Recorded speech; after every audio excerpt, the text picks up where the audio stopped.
Actualmente ya hay estudios que sí demuestran el riesgo de miopía en edades mucho más tempranas, ¿no? O sea, la incidencia de miopía, si uno la compara de 30 a 50 años atrás, sí ha incrementado y justamente es por ambas cosas, ¿no? Tanto por un poquito menos de metabolismo de la vitamina D, los niños ya no salen a la calle, ya no se exponen al sol, ya no hacen actividades al aire libre, pero también por el abuso y el uso de los dispositivos.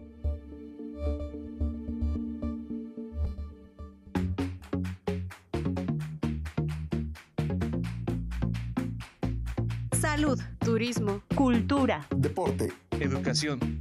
Eso y más es lo que somos. ¿Y quiénes somos? ¡Ya oíste! El programa del Instituto de Seguridad y Servicios Sociales de los Trabajadores del Estado.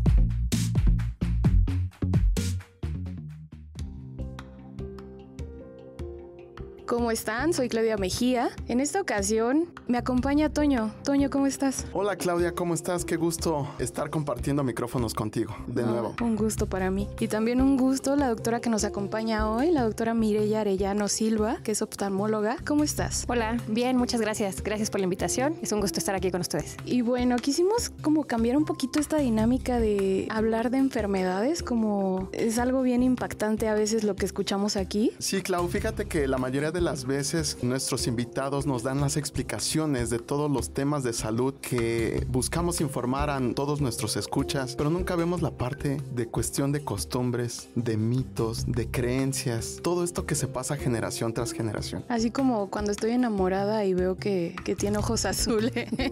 Sí, no es cierto, ¿no? O sea, es como de, no nació con ojos azules, solamente son las hormonas hablando. Y me refiero a los ojos, porque justamente vamos a hablar de los ojos. Pues sí, es correcto. Hay muchos mitos y realidades sobre las costumbres oftalmológicas, sobre los cuidados oftalmológicos, que creo que a veces hay que desmentir un poco, ¿no? Porque obviamente hay cosas que sí tienen repercusión, cosas que definitivamente no, quizá no tienen mayor importancia y la gente se las da, ¿no? Claro, y yo me acuerdo mucho cuando mi mamá me decía, come zanahoria porque vas a mejorar tu vista.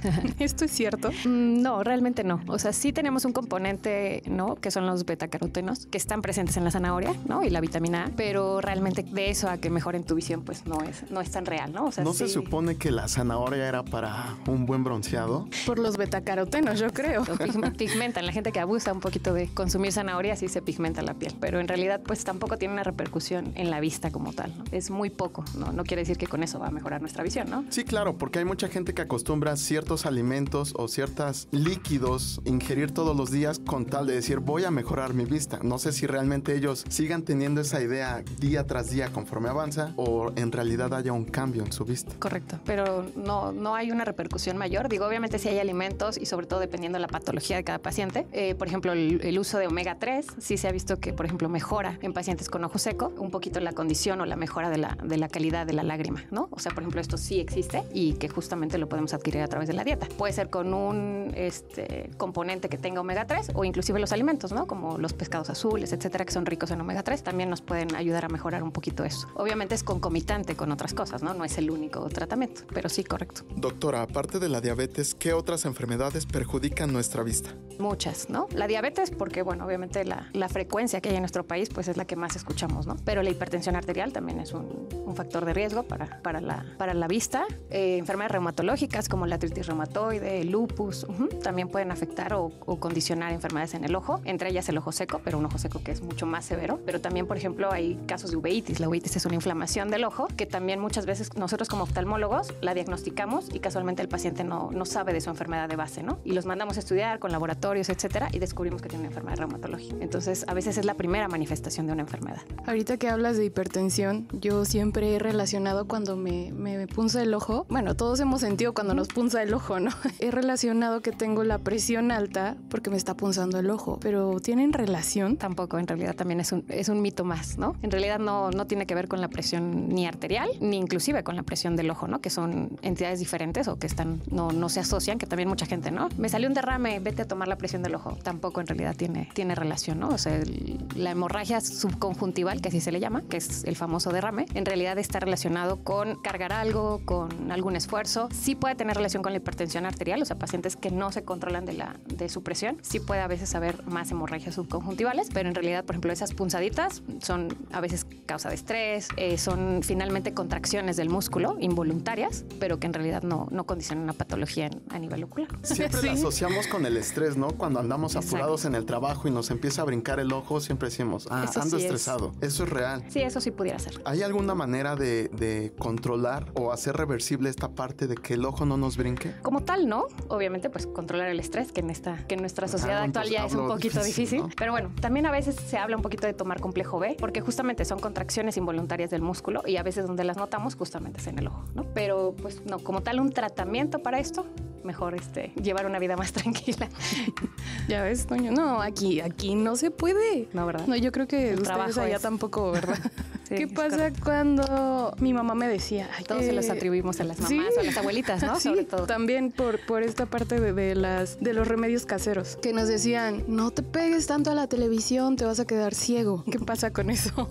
Mito. Digo, sí condiciona, otra vez vuelvo un poco a lo mismo, ¿no? Es el ojo seco, el uso de los dispositivos y sobre todo ahora en la actualidad, ¿no? Que usamos tanto dispositivos, tablet, celular, la misma televisión, que bueno, obviamente es de hace más tiempo. Sí condiciona un poquito el ojo seco. ¿Por qué? Porque parpadeamos menos y entonces nuestra lágrima se va a evaporar un poco más rápido. Entonces no es lo recomendable, pero tampoco es que eso nos condicione ni un problema visual a largo plazo ni nada. Y también esto se ha visto, actualmente ya hay muchos estudios que han visto que los pacientes que usan mucho su visión cercana se ha desarrollado un poquito más rápido o en los niños está habiendo más incidencia de miopía por justamente estar usando todo el tiempo su visión cercana, ¿no? Además de que ahora los niños, por la inseguridad, por muchos factores, los niños ya no salen tanto a la calle, ¿no? Entonces también hay menos metabolismo de la vitamina D, que sí se ha asociado a que el ojo crezca un poquito más y por lo tanto desarrollen miopías. Digo, obviamente hay que también valorar la parte genética, ¿no? O sea, obviamente un niño que de por sí va a ser miope, quizá va a incrementar esta miopía, ¿no? Hablando de la vitamina D, que el sol no la brinda, aparte, si ves directamente al sol. Bueno, hay una condición que sí habla de una retinopatía solar o un daño en la retina por exposición prolongada al sol. Finalmente es una radiación, ¿no? Como cualquier otra. Pero bueno, por ver momentáneamente, por segundos, el sol tampoco es que nos vaya a condicionar una quemadura. Obviamente estoy hablando de tiempos prolongados, sí, claro que puede condicionar algún problema, ¿no? O sea, tampoco abusar de esto, ¿no? En la actualidad, para todos los papás que nos están escuchando y tienen hijos pequeños, lo que comentabas de que los niños ya no salen mucho a la calle para jugar, al parque, Exacto. la calle, la bicicleta, ¿qué tanto perjudica o en realidad perjudica el uso indebido de tabletas y celulares a edades muy tempranas? Pues sí, inclusive se supone que se recomienda que en los primeros 2 años de vida no se usen estos dispositivos, ¿no? Y no solo por una parte visual, inclusive por el desarrollo neurológico, el desarrollo del habla, etcétera. Sí, las normas actuales, ¿no? Obviamente a veces no lo podemos llevar a cabo tal cual, pero no recomiendan el uso de estos dispositivos celular y eso a los niños pequeños. Pero también es un poco por esto, ¿no? O sea, actualmente ya hay estudios que sí demuestran el riesgo de miopía en edades mucho más tempranas, ¿no? O sea, la incidencia de miopía, si uno la compara de 30 a 50 años atrás, sí ha incrementado y justamente es por ambas cosas, ¿no? Tanto por un poquito menos de metabolismo de la vitamina D, los niños ya no salen a la calle, ya no se exponen al sol, ya no hacen actividades al aire libre, pero también por el abuso y el uso de los dispositivos, ¿no? Entonces sí hay que, entiendo que a veces tampoco hay que menospreciar ya el uso de estas cosas, pero sí pues quizá limitar su uso, ¿no? Sobre todo en niños pequeños. Eso es algo curioso, Claudia. Doctora, no sé si lo haya notado, pero en la actualidad vemos más niños, más adolescentes con uso de anteojos que hace 20 años o 30 años, incluso atrás. ¿Esto es parte de toda esta nueva tecnología que nos acerca más a estar siempre pegado a un dispositivo electrónico? Yo creo que sí, y yo creo que también influye, bueno, que también ya hay más información, ¿no? O sea, quizá los papás de antes, pues, ¿no? Ni siquiera se preocupaban o se preguntaban si mi hijo ve bien o no, ¿no? O sea, yo creo que va un poquito las dos cosas. Ahora quizá los papás pues tienen más información, el acceso a esta pues es mucho más fácil y mucho más rápido. También los llevan en edades más tempranas al oftalmólogo o en este caso a un optometrista para revisar su visión, ¿no? Entonces yo creo que va un poquito de ambas cosas, o sea, no necesariamente es que todo sea por el uso de los dispositivos, sino que también quizá los padres pues ahora tienen un poquito más de conocimiento y llevan a sus hijos a revisiones de forma más temprana, ¿no? Cosa que a veces escuchamos, no, yo llevo 30 años de mi vida viendo mal, ¿no? Y quizá ni sabía, ¿no? A mí me han tocado gente adulta, gente que inclusive es chofer, y me ha tocado en mi consulta, y que ven 20-400, ¿no? Que es la E grandota que conocemos, y que así llevan trabajando y con licencia y con todo, y así llevan trabajando muchos años de su vida, y simplemente es que nunca tuvieron la curiosidad de ir a revisarse, ¿no? Y cuando uno se da cuenta, chin, pues tengo muchísima graduación, ¿no? Entonces, pues es un poquito, yo creo que ambas cosas, ¿no? Definitivamente. También yo creo que el fijarse en la discapacidad del aprendizaje de los niños, que claramente produce un problema de aprendizaje. No, o sea, si no ven la E, no ven las letras, no ven los números, es como, ¿cómo le van a hacer, no? Debido a esto es que yo creo que vemos a varios niños con lentes. Sí, a veces los que inclusive primero se dan cuenta, pues ya no son los papás, ¿no? Sino los maestros, ¿no? En el salón de clases, pues empiezan a dar cuenta que son niños que se distraen con más facilidad, que no ponen atención, que quizás si lo sientan más atrás, pues no tienen el mismo rendimiento a que si lo sientan adelante. Entonces son los primeros que, pues obviamente, mandan llamar a los papás y les dicen, oigan, hay algo por ahí, ¿no? O sea, puede ser la visión, puede ser muchas otras cosas, definitivamente, pero siempre los mandan justo con nosotros, ¿no? Para hacer esa revisión y muchas veces nos sorprendemos, ¿no? Si son niños que necesitan el uso de anteojos, ¿no? Y en una pronta atención, ¿se puede revertir algún daño que haya en la visión, en la vista? Depende de qué se trate, ¿no? O sea, si es una cuestión de miopía, astigmatismo, hipermetropía, que es lo más común que vemos en niños, pues no es que se pueda revertir, ¿no? Más bien es que desde formas tempranas, pues estamos corrigiendo su visión de forma correcta. Lo que podríamos hablar en cuestión de revertir es que quizá usando los lentes de forma temprana, sí podemos prevenir, por ejemplo, si un ojito ve muy mal y el otro no, eso hace que nos tardemos en dar cuenta porque obviamente el otro ojo está haciendo su chamba. Ese ojo sí se puede ambliopizar. Ambliopizar quiere decir que es un ojo flojo, lo que conocemos como ojo flojo, ¿no? Entonces eso si lo detectamos de forma temprana, más o menos antes de los 12 años de vida, sí, claro que se puede tratar. En cambio, si lo detectamos después de esta edad, ya obviamente la plasticidad cerebral pues es mucho menor y por lo tanto muchas veces quedan con su ojito flojo, ¿no? Entonces aunque mandemos lentes, pues ya no lo podemos revertir. Entonces sí, por eso la importancia yo siempre les digo a mis pacientes, ¿no? O sea, el ir al oftalmólogo es como ir al dentista, como ir a hacer tu revisión anual, ¿no? O sea, sí tienes que checarte porque justamente hay enfermedades que no se detectan o el paciente no las refiere o no tiene síntomas y ahí en consulta podemos detectar muchas cosas, entre ellas eso, ¿no? O sea, que los niños a veces necesitan lentes cuando pues no sabíamos. Y es inevitable perder la vista al envejecer. Si te refieres a la vista cansada o presbicia, que es justamente esa dificultad para ver de cerca, sí, no hay forma de que no lleguemos a eso. Las cataratas, que también es un proceso del envejecimiento, también. O sea, todos si eventualmente cumplimos cierta edad, vamos a tener en menor o mayor grado cierto grado de catarata. La presbicia más o menos empieza a los 40 años, entonces todos vamos a empezar a tener dificultad para ver de cerca. Los pacientes miopes, su miopía, si se quitan los lentes, van a seguir viendo bien de cerca, ¿no? Alguna ventaja tenían que tener.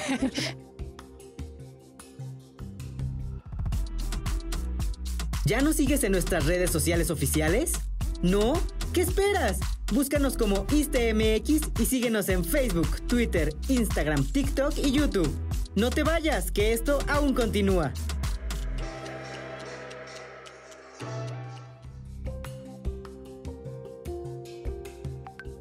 A mí me pasa eso, yo no veo absolutamente, bueno, nada sin lentes. Sí veo, pero veo borroso. A lo que iba también es que yo cada que voy a hacer mi cambio de lentes, me aumenta la graduación, entonces eso va a seguir pasando. Teóricamente, cuando cumplimos la mayoría de edad, si es un problema, digamos, normal o habitual de miopía, astigmatismo, no tendría por qué estar cambiando. Ahí habría que individualizar cada caso, ¿no? Y ver si realmente se trata de una miopía degenerativa o quizá inclusive tu graduación en realidad no la están realizando tan bien, ¿no? Porque esa también es una realidad. A veces, si el paciente le subimos un poquito a la graduación, siempre va a seguir diciendo veo mejor y no es correcto, ¿no? O sea, hay que dejar lo que el paciente necesita sin sacrificar visión, ¿no? O sea, mientras el paciente vea 20/20, que es lo que conocemos como visión completa, no necesariamente tenemos que seguir incrementando la graduación y eso es a veces sí un mito, ¿no? O sea, no necesariamente está aumentando tu graduación, sino a veces o efectivamente no están graduando bien tus lentes o si hay un caso de miopía degenerativo o algo así, que bueno, eso ya es individualizar cada caso, ¿no? Que por eso es importante ver al oftalmólogo y no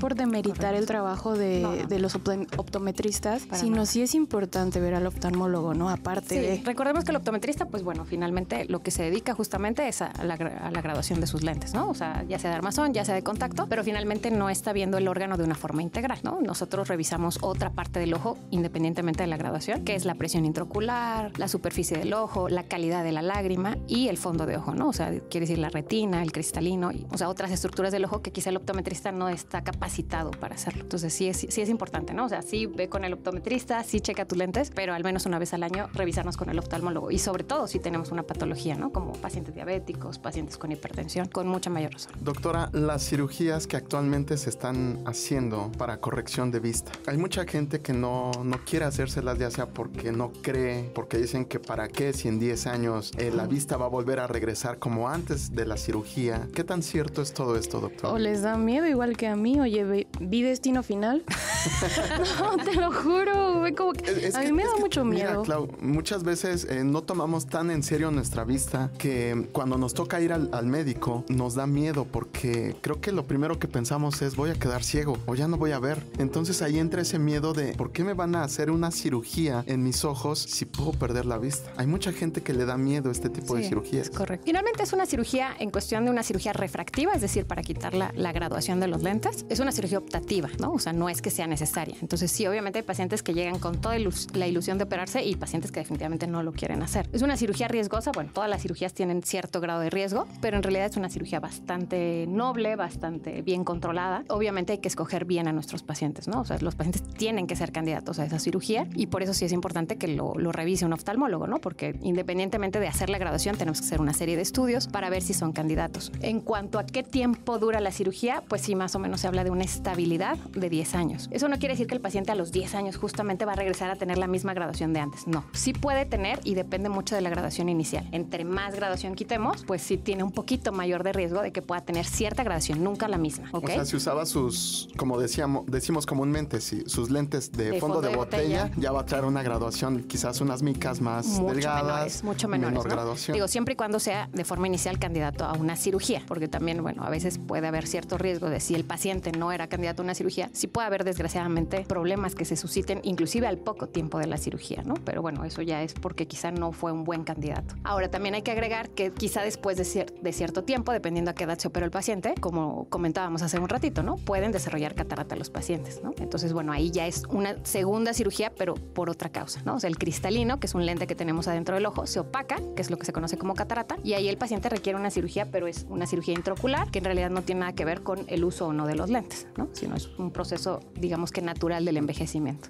¿Quiénes son candidatos para trasplante de ojos? El trasplante como tal es trasplante de córnea. Pacientes que la córnea es como el cristalito o el lente más externo que tenemos en nuestro ojo, ¿no? A eso se le llama córnea. Entonces, por lo tanto, son pacientes que tienen alguna patología o alguna opacidad justamente de esa córnea. Pacientes con un trauma, que se opacó la córnea, pacientes que tuvieron una úlcera y que obviamente se opacó después de cicatrizar esa úlcera, pues quedan con una opacidad en la córnea. No es un trasplante como tal del órgano, ¿no? Que creo que este también podría ser otro mito. Creen que se puede cambiar todo el ojo y ojalá, ¿no? Ojalá se pudiera. Digo, actualmente ya hay mucha investigación en muchas cosas, pero como tal, trasplante de córnea solamente es si justo esa parte de nuestro ojo se opaca. Pacientes con queratocono, que también es una enfermedad de la córnea, en donde su córnea es más curva y por lo tanto genera graduaciones muy altas. Cuando esa córnea ya no tiene la función o no puede corregir con el uso de los lentes, entonces, bueno, obviamente lo hace candidato a un trasplante de córnea, ¿no? Es una cirugía ya mayor, digamos, hablando únicamente del ojo, es una cirugía que ya se considera mayor. ¿Por qué? Porque obviamente pues implica trasplantar esa parte del ojo, se necesita un donante, la recuperación es lenta, pero definitivamente puede tener muy buenos resultados a la larga. Pero obviamente nada más es esa parte del ojo la que podemos cambiar, no todo. Sí, bueno, porque ojalá.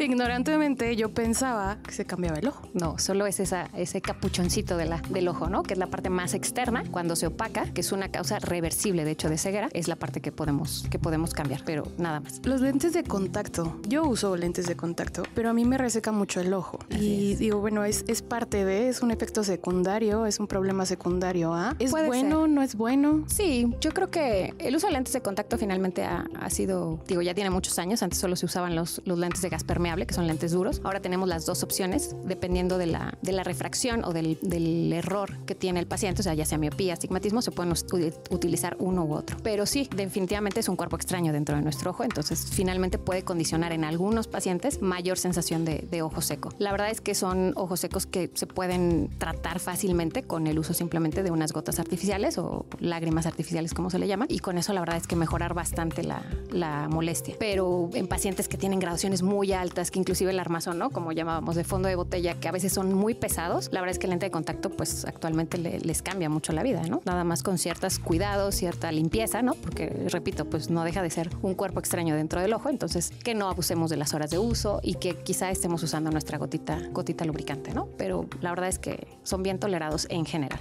Los ojos son tan increíbles porque yo a veces tengo me entra basurita con un mínimo, o sea, si milimétrica basurita ya te está dañando ahí. O sea, ya sientes que traes una piedra enorme. Es correcto. Eso es justamente porque la córnea es el órgano más sensible de nuestro cuerpo. Es el que más terminaciones nerviosas tiene de todo nuestro cuerpo. Por eso es tan sensible. Wow. Entonces, aunque tenemos una pestaña, no la toleramos, pero nada, ¿no? O sea, nos tenemos que parar y en ese momento que sacarla o lo que sea, ¿no? Entonces, imagínense ahora cuando a alguien le cae un cuerpo extraño. O sea, un metal, ¿no? Soldadores, cualquier cosa que se quede ahí pegada. Pues obviamente es motivo de consulta inmediata. Una pestaña, pues se va a salir con el mismo... De hecho, por eso nuestro ojo empieza a lagrimear como sistema de defensa para tratar como de sacar ese cuerpo extraño. Pero justamente es por eso. La parte más sensible o con mayores terminaciones nerviosas es justamente el ojo o la córnea en este caso. Ahí viene mucho el tema de las costumbres, porque cuando entra un cuerpo extraño en nuestros ojos, en automático crea un mecanismo de defensa con las lágrimas para expulsar el objeto que está dentro del ojo. Lávate con manzanilla o échate no sé qué cosa. ¿Qué tan real, qué tan efectiva es la manzanilla o algún otro método para expulsar ese cuerpo dentro del ojo? Sí, la manzanilla es muy, muy común escucharla, que es el remedio de las abuelitas, pero en realidad nosotros como oftalmólogos no la recomendamos porque tiene de hecho un efecto astringente o un efecto que seca, ¿no? Entonces puede ser inclusive hasta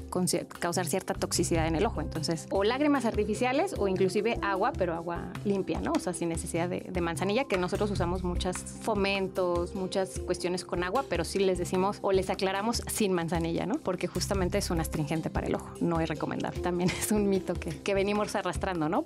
De generación en generación. El tallarse el ojo, doctora. Siempre tenemos esa costumbre, cuando hay una basurita, nos tallamos con tanta fuerza que no sabemos si perjudicamos el ojo o no. No, claro que podemos dañarlo. Si tenemos efectivamente un cuerpo extraño, podemos dañarlo. ¿Por qué? Porque ese cuerpo extraño va a tallar la superficie del ojo, la superficie corneal, e inclusive nos puede causar una herida, que aunque se salga el cuerpo extraño, la herida va a quedar ahí en lo que sana. Entonces sí, definitivamente hay que tratar de no tallarnos o ponernos, como comentaba, la lágrima artificial para ayudar como un lagrimeo, digamos, artificial y que por lo tanto salga el cuerpo extraño. O si de plano no lo estamos logrando, pues sí, mejor acudir a consulta, porque muchas veces se queda adherido o pegado o en la córnea o en los párpados por dentro, y obviamente a veces aunque estemos ahí, ¿no? Tallando y tallando, no va a salir, ¿no? Entonces a veces nosotros revisamos a los pacientes con algo que se llama lámpara de hendidura, que literalmente es como un microscopio. Entonces vemos todo con mucho más aumento y por lo tanto pues podemos, con toda la precaución que se debe, retirar el cuerpo extraño. Entonces sí, tallar no. ¿Por qué? Porque justamente a veces podemos dañar más la superficie ocular. Nunca tallar. Yo conocí a una persona, se tallaba, pero hasta se escuchaba como si se le fuera a salir el ojo. Nunca entendí eso, pero eso también hace demasiado daño. Claro. A veces los pacientes que se tallan mucho el ojo es porque tienen otra patología que se llama conjuntivitis alérgica. Entonces, como cualquier alergia, causa comezón. Entonces, a veces no es tanto por el ojo seco, sino porque esta patología causa comezón. El paciente necesita tallarse los ojos porque le da sensación de bienestar, pero obviamente lo único que está haciendo es como un círculo vicioso, ¿no? Entre más talles, más comezón te da, ¿no? Es como cuando tenemos una ronchita de un mosco, pues nos tallamos y luego ya no podemos parar, ¿no? Porque estamos ahí y cada vez lo mismo pasa, ¿no? Entonces ahí pues obviamente el tratamiento es un poquito distinto, pero sí hay que dejar justamente antihistamínicos que son para tratar la alergia. Pero bueno, esa es otra patología que se ve mucho en niños, de hecho. Bueno, si me estás escuchando, nos estás escuchando, acude al oftalmólogo y deja de tallarte los ojos. Algún tratamiento. Que luego también son como mañas, ¿no? Un poco de la gente, siento, estarse tocando los ojos todo el tiempo, ¿no? Porque a veces los revisamos y en realidad no tienen como tal problema alérgico, un problema de ojos secos, sino que siempre uno se está llevando las manos a los ojos, ¿no? Entonces sí, evitarlo. ¿Por qué? Porque nuestras manos finalmente no están limpias todo el tiempo y luego condicionamos otras cosas, ¿no? Entonces sí, tener mucha precaución. Nuestro ojo, como bien dicen ustedes, pues es cualquier órgano, ¿no? Pero el ojo es sagrado. Doctora, para las mujeres, el maquillaje y el uso de estas cosas de pestañas y demás. Rímel. No, de pestañas. Pestañas postizas. Las cosas. Ajá. He visto que muchas luego como que traen sus ojos demasiado irritados por el exceso de maquillaje de pegamento o de estas cosas que utilizan. ¿Puede afectar gravemente nuestra vista? Pues gravemente no. Yo creo que si lo hacemos en un lugar serio, ¿no? Con las condiciones de higiene que se deben, como cualquier otro procedimiento, no. Pero sí, definitivamente hay gente más sensible también, ¿no? Hay gente que les causa alergia finalmente por ser un cuerpo extraño, entonces no es recomendable. Y siempre cuando se haga en un lugar, pues con las medidas de higiene adecuadas, tampoco es que sea contraindicado. Pero sí hemos visto muchos casos de alergia, muchos casos en que justo esas pestañitas se van adentro del ojo y obviamente empiezan a causar un problema. Entonces, bueno, tampoco abusar quizá de ellas, ¿no? Además de que empezamos a hacer que nuestras propias pestañas muchas veces se caigan, ¿no? La gente abusa de estas cosas y el pegamento finalmente pues se lleva tus propias pestañas. Entonces, sí, no abusar de ellas. Las cejas y las pestañas son como un medio de protección para los ojos. Se llaman anexos, que justamente su función es protegernos de la luz solar o están están destinadas a eso, ¿no? Las cejas justamente por eso están arriba de nuestros ojos. Las pestañas, sobre todo las superiores, tienden a ser más largas, justamente para protegernos un poquito de la luz. ¿Y las personas que se depilan completamente las cejas? Pues se supone que también podrían dañar o afectar un poquito si se exponen mucho al sol, ¿no? Porque es un medio de protección. Digo, no es algo significativo quizá, pero están destinadas o hechas para algo, ¿no? O sea, son medios de protección para protegernos del sol. ¿Ya ves, Claudia? Correcto. No, yo bueno, tengo un muchas poquito cejas. por las mujeres que siempre lo hacemos tampoco. Es que la vanidad, Toño, Es muerta que sí, sencilla. claro. Sí, las mujeres siempre. ¡Hey tú! No te muevas de ahí, porque seguimos aquí. Esto aún no termina. Y si te perdiste algún programa, puedes escucharlo en tu streaming favorito. Estamos como Iste Podcast.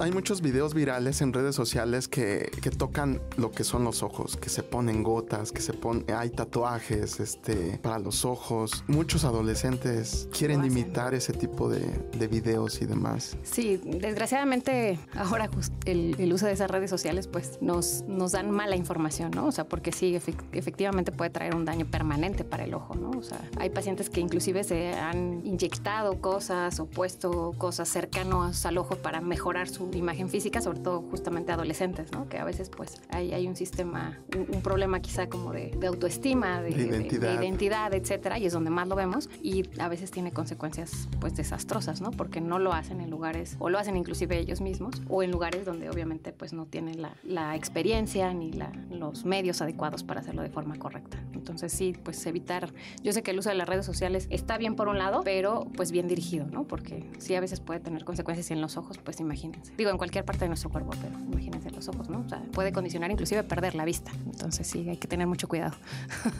Muchísimo, es lo que siempre hablamos aquí, que la desinformación y el uso de fuentes no confiables es como muy dañino para nosotros, para nuestra salud. Sí, por un lado, pues nos da acceso a una información mucho más rápida, que está bien. O sea, ahora los pacientes nos llevan pasos de ventaja, ¿no? A veces llegan a nuestro consultorio y ya googlearon qué tienen, cómo se trata, qué les vamos a hacer y nada más llegan contigo a confirmar todo, ¿no? Ya son sus colegas, ¿no? O sea, ya son espérame colegas. tantito. ¿Por qué? Porque mucha de esa información, aunque sí hay mucha información confiable en internet, no digo que no, pero también la gente abusa de ese conocimiento y pues cree que ya se pueden o tratar o autorrecetar y muchas veces pues llegan con muchos problemas. Y también con el medicamento, ¿no? Principalmente las gotas que a la novia, al amigo le funcionaron. Exacto. Eso no significa que a ti también te van a funcionar, ¿no?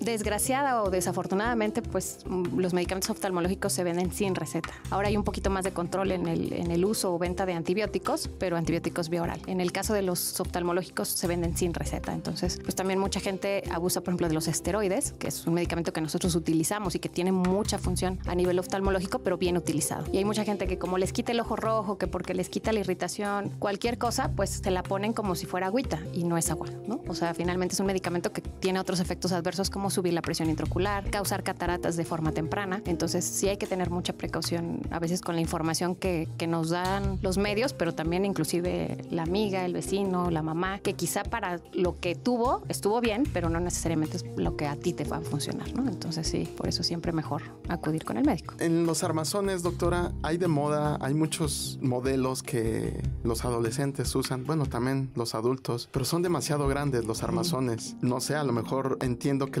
el lente se va ampliando de alguna manera por el tamaño de los lentes que usan. Quizás no sean los adecuados para sus ojos. ¿Es verdad esto? O sea, que el tamaño del lente aumente la graduación o perjudique o modifique de alguna manera la graduación. No, en realidad no. O sea, lo que tiene la graduación es únicamente la mica o el lente, ¿no? O sea, el tamaño del armazón es independiente de cada persona y de cada gusto y de cada forma de cara. Claro, obviamente también hay que considerar el peso. Armazones que pesan mucho y luego pues también empieza a tener repercusiones sobre el puente nasal, etcétera. Pero en realidad lo que nos está dando la visión es lo que uno pone en la mica del lente. Si está bien graduado, en realidad el armazón no va a importar si es más grande o más chico, mientras esté bien adaptado ese lente. En realidad no influye tanto. Yo comencé el programa diciendo que veía azules los ojos de mi ex por enamorada, pero bueno, ya me voy a meter un poquito más como a la biología. ¿Cómo se determina el color de los ojos? Obviamente es genético, pero por ejemplo, si mi papá tiene los ojos, no sé, marrón claro, pero mi mamá negros. ¿Cómo se determina? Es una herencia generalmente recesiva, es decir, que no necesariamente, o sea, se hereda en un 25% más o menos de los casos y está determinada por la cantidad de melanina, que es el pigmento que nos da a la piel, también se la da al iris. El iris es justamente lo que da el color a nuestros ojos, ¿no? La mayoría de la población pues tiene ojos cafés, ¿no? Dependiendo del país, etcétera, pero los ojos azules pues es una falta de melanina o menor cantidad de melanina, los ojos verdes de igual forma, pero en realidad es una cuestión heredada. Pero eso no perjudica nada en cuestión de la vista. No perjudica. Sí, los ojos claros se ha asociado a veces a que tienen ciertas condiciones. Generalmente que al tener menos melanina, pues obviamente la luz traspasa un poquito más fácilmente, ¿no? Es como la piel muy blanca, pues también si se exponen mucho al sol se va a quemar más rápido. Pues también sabemos que tienen mayor tolerancia a exponerse al sol. Lo mismo pasa un poquito con el iris. Obviamente si el ojo es más claro, pues va a tender a pasar de forma más rápida o más fácil la luz y por lo tanto puede lastimar más, ¿ok? Pero en realidad no es que condicione como tal tener ojos claros o no una patología en sí. Esto ocurre, para que la gente se dé una idea, es lo que sucede con la gente que es albina. Cuando salen a la calle y directo al sol, siempre los van a ver casi siempre con los ojos cerrados porque la luz les afecta demasiado. No pueden estar mucho tiempo en el sol porque sus cejas, sus pestañas, son blancas, sus ojos son blancos prácticamente y la luz directa les afecta mucho, ¿no? Sí, ahí bueno, ahí ya es una patología, ¿no? Como tal, o sea, es falta de melanina. Inclusive hay albinismo ocular, ¿no? O sea, que quizá en la piel no se ve, pero sí pueden tenerlo a nivel de la retina y también, pues obviamente condiciona que sean mucho más sensibles a la exposición solar. Pero sí hay mucha precaución, hay que tener protectores solares, etcétera, ¿no? Para cuidarnos mucho del sol. Es que me acordé de una maestra que era visca y entonces puse a pensar, ¿cómo ven ellos? ¿Ven bien como nosotros? ¿Es correcto ese término? ¿Visco? Sí, o sea, se llama estrabismo. Ok. ¿No? Hay muchos tipos de estrabismos que aparecen en la infancia, ¿no? O congénitos que pueden inclusive nacer con ellos y estrabismos que se presentan en la edad adulta. Ya ahí depende mucho de a qué lo estemos asociando. En realidad ven como cualquier otro, dependiendo de qué graduación o si está asociado justamente a otro padecimiento en el ojo. Los niños que tienen estrabismo muchas veces, o sea, ven simplemente a veces con un ojo, porque justamente el ojo desviado pues tiende como a hacerse un ojo flojo, lo que estábamos comentando. O a veces pueden ver con un ojo o fijan con un ojo y cuando voltean fijan con el otro. Entonces ahí en realidad pues no condiciona que vean mal. Ahora, hay estrabismos que se presentan en la edad adulta, o sea, cuando nuestra visión ya se terminó de desarrollar y entonces ahí el paciente llega por diplopia. Diplopia es la visión doble y entonces ahí sí ven diferente, o sea, ven literalmente dos imágenes, ¿no? La del ojo que está fijando al frente y la del ojo que está desviado. Entonces ahí sí el paciente llega refiriendo justamente que ve doble, cosa que en la infancia no pasa. ¿Por qué? Porque el cerebro suprime esa imagen del ojo desviado. El ojo que está fijando es el que ve y el otro ojo simplemente suprimió la imagen, o sea, como que desaparece, por así decirlo, esa imagen. Cosa que en la edad adulta no pasa porque nuestra visión ya se desarrolló, entonces no somos capaces de suprimir. Entonces ahí el paciente llega justamente refiriendo diplopia o visión doble, que bueno, ahí ya hay que ver la causa, ¿no? Que pueden ser diversas. Qué interesante. Sí, literalmente pueden ver o visión doble horizontal, o sea, una imagen acá en un lado y una imagen en el otro, o diplopia vertical, ¿no? Que ven una imagen arriba y otra abajo. Los animales, como un caballo, no sé, me imagino que ve un lado que tiene dos polos, ¿así podría ser? Pues no sé cómo vean los caballos, realmente o sea, es que nunca me he puesto una lagaña de caballo, como decía, ¿no? Ponte una lagaña de perro, sí, para que veas. Literalmente tienen un ojo en un lado y el otro, pero aquí literalmente pues ven doble. Te dicen, o sea, veo dos personas, veo, no que veo borroso, veo con sombra, ¿no? Que eso sí pudiera ser por otra cuestión, sino literalmente veo dos personas o veo dos vasos o veo cualquier imagen que estén fijando. Pero no hay distorsión en esa vista, o sea, los dos los ven de manera sólida, las dos imágenes. Las pueden ver de manera... Siempre ven una un poco más nítida que otra, pero son dos imágenes. A diferencia del paciente que te refiere, veo borroso. Veo una imagen y la veo distorsionada. Un paciente miope, un paciente con catarata, etcétera. Aquí es literalmente ven dos imágenes. Escucho borroso. ¿Qué pasa con... arroz para Claudia. Métanme en arroz. ¿Qué pasa con las personas daltónicas? Bueno, el daltonismo, que es simplemente que no ven los colores, hay muchos tipos de daltonismo, hay a ciertos colores, a los verdes, a los rojos, es algo heredado. Ahí sí no hay mucho que hacer porque es una cuestión heredada. Generalmente es más común o mucho más común en hombres porque la herencia se conoce que la herencia más común es la ligada al X. Eso quiere decir que la mamá la pasa. La mamá o las mujeres podemos tener el gen o podemos tener el gen transmitido, pero no manifestamos la enfermedad. En cambio, el hombre sí. Entonces, no quiere decir que no pueda pasar en mujeres cuando la herencia es de otro tipo, pero lo más común es que lo veamos en hombres. Y ahí sí realmente no hay mucho que hacer. Actualmente hay unos lentes o unos filtros que se comenta que sí, pues digamos que mejoran un poquito como el contraste de los colores, pero tampoco es que le estemos brindando al paciente el que, ya ves perfectamente el verde o perfectamente el rojo. Simplemente que ese filtro disminuye un poquito o mejora más bien esa condición a los colores. Pero finalmente al ser una condición genética, una condición heredada, pues no existe como tal tratamiento. Qué complicado ser daltónico, ¿no? Porque... Pues sobre todo si te dedicas a ciertas cosas, ¿no? O sea... ¿Sabes quién era daltónico? Fernando. Sí, recuerdo. Era algo curioso porque cuando usábamos un tipo de ropa de cierto color, hasta que él confesó que era daltónico, yo le decía, ¿qué color lo ves? Y no decía. Y decía, parece azul, parece verde. No, Fernando, es de este color. Y es como extraño, ¿no? O sea, entender de esa manera cómo un daltónico ve. No, cuando quieres hacer un cumplido y que, ¡ay, qué bonita te ves de rosa! ¿Cuál rosa? Es roja. Es roja. Sí, pero bueno, ahí el paciente muchas veces se acostumbra o saben pues que ya estos colores son como de la gama de los verdes, de la gama de los azules, pero sí para ciertas condiciones, porque lo vemos a veces en la consulta, para ciertos trabajos como, ¿no? Ser policía, ser obviamente un piloto aviador, pues definitivamente es una causa para que no acepten nada. Un diseñador. Bueno, sí hay diseñadores daltónicos. Sí, claro. Pero imagínate no, al pero manejar bueno, finalmente, sí. Manejar el metro o cualquier otra. No, sí, hay ¿no? condiciones que de hecho es una contraindicación para que el paciente, o bueno, para que la persona sea aceptada en ciertos trabajos, ¿no? Hay cosas que quizá no importa tanto, ¿no? O sea, trabajos de oficina o eso, pues bueno, quizá no va a condicionar nada, pero en donde justamente depende un chofer, un piloto aviador, un policía, ¿no? Muchas cosas sí, de hecho es una condición para que no los acepte, justamente. Imagínate al policía, ¿qué color era el carro de los ladrones? Exactamente. Yo creo que ni cuenta se dan de eso. Antes la verdad es que yo creo que ni les hacían estudios, ¿no? Pero ahora sí lo vemos que, digo, dentro del como tomar la agudeza visual y tomarles su graduación, ahora también les piden justamente la visión a los colores, porque si no, pues van para afuera. No los aceptan. Es que yo siempre quedo impresionada porque hablamos de tantos mitos, desmitimos tantos mitos, que no le digo el que hablamos en nuestra reunión creativa, porque eso sí es como... Ya, dilo. Sí, bueno, las abuelitas nos decían, si quieres ver fantasmas, ponte una lagaña de perro. De verdad, en el ojo. Pues es para que veas borroso, ¿no? Me imagino, esa era la condición, ¿no? Ver borroso y te ponías ahí cualquier cosa que borrara tú. O cuando veían a los perros que se estaban cruzando, que decían que no los veas porque te sale una perrilla. Te sale una ¿no? perrilla. También es un mito, ¿no? Las perrillas o... ¿Cuál es el nombre técnico o médico? Se llaman chalaciones cuando ya es la parte crónica y un orzuelo es cuando las famosas perrillas. Y literalmente es porque se tapa una glándula. Nosotros tenemos unas glándulas en el borde de nuestro párpado que producen grasa, que es correcto que produzcan esa grasa porque ayuda a nuestra lubricación, pero cuando se sobreinfectan pacientes con ciertas condiciones a nivel del párpado, se tapa esa glándula y se forma literalmente como un pequeño barrito, que es lo que se conoce comúnmente como perrilla. No, en realidad no tiene nada que ver con lo que veamos ni nada, simplemente es una condición de nuestro párpado, como hay gente que le sale alguna lesión de acné, etcétera, pues igualmente puede pasar en el ojo y pues hay que mandar tratamiento, ungüentos, antibiótico, desinflamar para que justamente se quite. Hay pacientes que están con estos cuadros con cierta frecuencia porque justamente pues tienen problemas a nivel de sus glándulas de Meibomian, pero no tiene nada que ver con lo que veamos.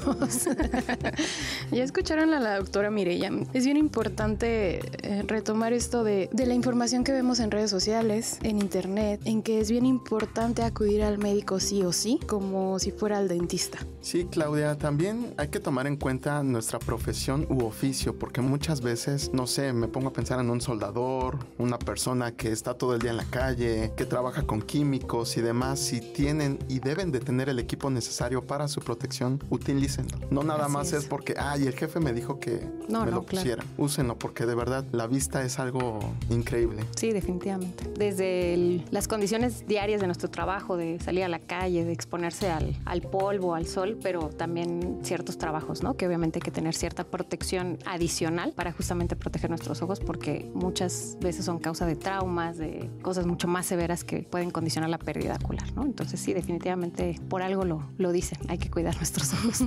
Por lo menos una vez al año, ir al oftalmólogo. Pues ya le escucharon. Doctora Mireya, muchísimas gracias No, gracias a ustedes. Toño, muchas gracias. Gracias por estar aquí, acompañarme y no dejarme sola. No, para nada, Claudia. Sabes que siempre cuentas conmigo. Doctora, un placer. Esperamos tenerla pronto por acá nuevamente. Claro que sí. Muchas gracias. Gracias a ti. Yo soy Claudia Mejía. Yo soy Antonio Tapia. Y esto fue Ya Oíste. Hasta pronto.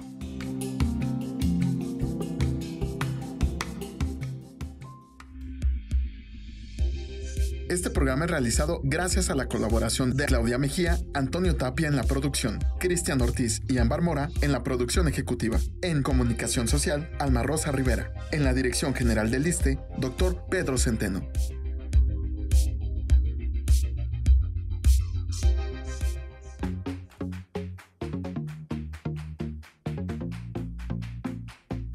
Salud, turismo, cultura, Deporte. Educación. eso y más Es lo que somos. ¿Y quiénes somos? Ya oíste.